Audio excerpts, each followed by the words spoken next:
What's good, y'all? It's your boy Black G92. About to give y'all my album review of J Rock's third studio album, Redemption, which was released on June 15th of this year, amongst a bunch of other projects that we'll check out and review in the near future. But right now, we're going to focus on this one. And the producers are quite extensive. When I mean extensive, I fucking mean it. They go by Alan Ritter, Boy Wonder, Carter on the Beat, which is one of my favorite producers of this generation, Crooklyn, CT, Q Beats, DK the Punisher, Hit Boy, another favorite of mine, Hakeem Carter, Jake One, Mike Will Made It. You can never go wrong with Mike Will Made It. He always come through with them dope ass productions. Pops, Rascal, the go-to producer, in-house producer of Top Dog Entertainment, which is J Rock, Kendrick's label, and among other artists, Soundwave, Teddy Walton, Terrace Martin, legendary West Coast producer, and Vinyls. They all bring in their signature sound on one or multiple songs, but they all mesh well together. It never steps out of the set narrative and concept that's based around. Definitely, they all sync in with one another in their own unique way. And the features are Kendrick Lamar, Jeremiah, J. Cole, SZA, and Future. Can't go wrong with those features. And they don't overtake the song, as J Rock is centerfold throughout the album from start to finish. And starts off with a banging ass song, The Bloodiest, as J Rock comes through with the energetic flow and hard lyrics, just letting y'all know that he ain't playing around. He's playing a staying rap game for a while after bouncing back from a 2016 motorcycle accident, which almost took his life. So we could definitely tell some of that energy came from there. And then he reminisces on how he was just a regular kid that was a member of the Bounty Hunter Bloods and selling drugs for linking up with Top Dog, Punch, and Kendrick, and rest being history. And it definitely is perfect for the whip. Perfect for the whip and the function to get it popping. And the next track is For What It's Worth. Has a much more somber beat, some that you can reflect on. And J Rock discusses like the life before the fame, contemplating on leading a life of crime and risk going to jail, and having his kids like going through the same lifestyles he ended up growing up with, and or choosing to go legitimate and pursue a successful rapper. And like despite like the end of that song, like as you see now, chose the latter things more through without its challenges, of course, which I'll discuss in another video. In the second verse, having to resist temptation of these groupies, and as they're out for the paycheck, as you know, the child support system is a way that most of these famous people get trapped, and as they lay down with a woman, it's not good for them, and they in the whole hold. And also discusses on the aspect of self-medication through the bottle, namely Hennessy. And it's definitely a type of song for those that's into deep lyrics would definitely fuck with. And the next track is Knock It Off. Comes with a more lighthearted type song, like very different vibe from the past song. As J Rock starts off giving thanks to God for allowing him to bounce back from the motorcycle accident, family being there, and having access to money and jewelry, and goes off to this very catchy hook and letting people know that it can't be him, just fall back before they hurt themselves. So it's a very like dope ass song, and he comes with another verse and flows. It's very like uplifting type song. And the song takes a much darker turn with this old guy guessing from his neighborhood, Nickerson Gardens projects, which is okay on the east side of Watts. And he was singing about coming up from Nickerson Gardens and having success and ending right back in that same place he started from. Leads into ES Tales, the next track, which has a beat that's very reminiscent of those early 90s West Coast gangster rap type songs. And for those that's looking for that sound, it's definitely up your alley. And pretty much J Rock talks about all the things that goes on in that area, as well as stacking money, living in the post-Trump America. So it has that sound from the 90s as well as that new age stuff that's going on right now. It's updated for the new generation. Ain't obvious it's like made for an older crowd. I believe old heads and young dudes will rock with it. And the next song is Rotation 112. And this song is a banger, man. I could definitely hear this played at cookouts, parties, everywhere where there's like a bunch of people. I'm surprised clubs ain't picked it up yet because it's definitely fitting for that. And this hook is very catchy, describing the process of smoking and passing the blunt in rotation, passing the bottle, and also like discussing if there's like problems and you gotta handle that in rotation. And he comes through with a very energetic flow and hard lyrics representing the street, which is like titled 112th Street, where his clique is from, and detailing all the ins and outs of what goes down in that area. And comes with a bridge like pull up, pop shit, hop out, got sticks on me. Yeah, this is another banging ass song. One of my favorite songs off this album.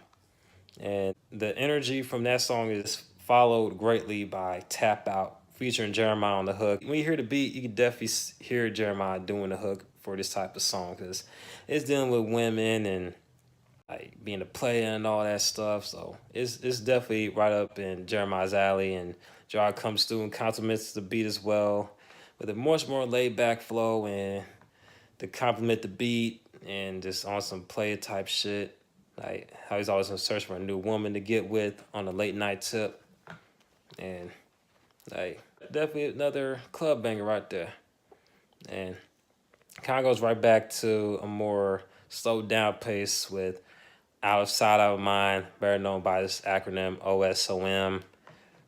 Gerard comes in with a very reflective first verse discussing achieving fame while being signed at Warner Brothers Records, having the hit single with Lil Wayne back in 2008, and having radio spins for that song, which is titled "On My Life," The Ghetto, and like having magazine interviews and people ready for his album "Follow Me Home" to come out. But for those that followed the story, things didn't work out that way, and Warner Brothers and Top Dog had disagreement. They ended up leaving, and describes the process of J-Rock going from having access to cars and groupies and having the car repoed and women and industry friends leaving and bills adding up and going right back to the life he was facing since the beginning before signing that contract.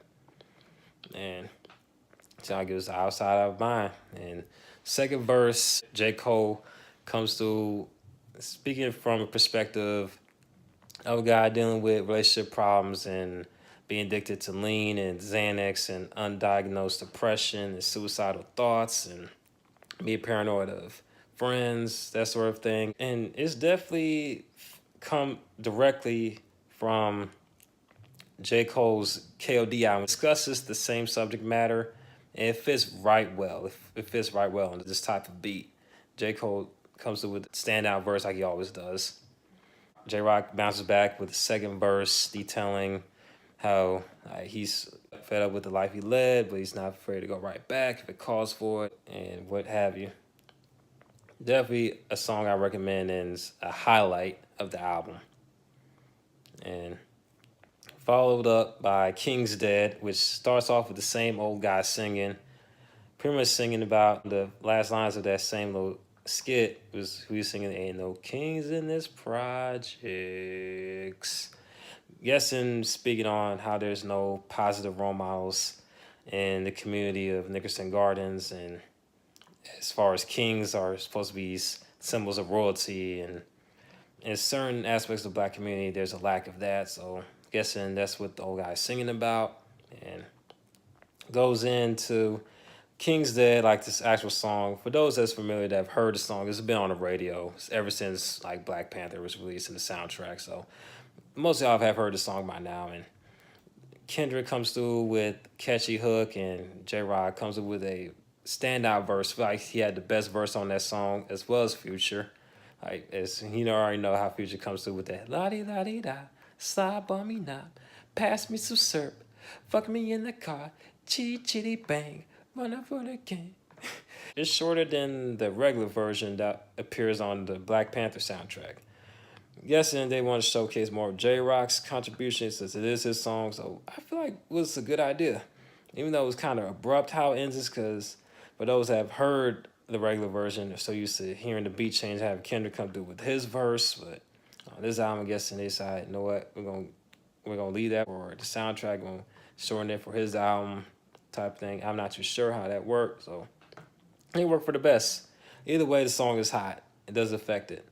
And next song is Troopers, which is another turned up type song, high tempo type beat, catchy hook, and it's like a dedication song to J Rock's homies, crew, gang, set, whatever, like referring to them as troopers.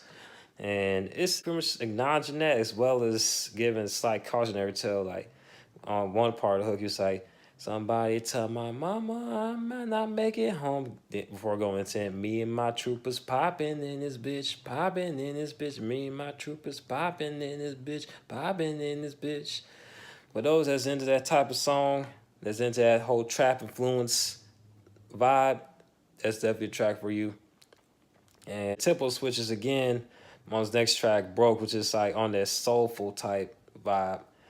And Gerard speaks on some deep topics such as like how the government sets us up for pretty much remaining in the same place while the rich keep on getting rich and keeping the average American stuck in this cycle of 9 to 5 work weeks and only have enough to pay bills and enough to party for the weekend and right back to the same old cycle, and how certain areas of the U.S., namely L.A. counties and Flint, Michigan, have to deal with like unsanitary water supply to the point paranoid of taking showers, and also speaking on slavery and that sort of thing, and also breaks down the song title is an acronym, which like B stands for blood. It's pretty much a double entendre, perhaps for his crew and also like what's being shed from living a hard life, and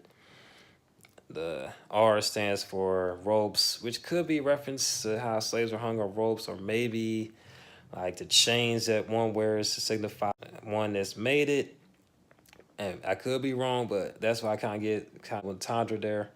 And O for oppression, dealing with like corrupt like law enforcement, local governments, White House, like society, how they black man or woman prosper in America.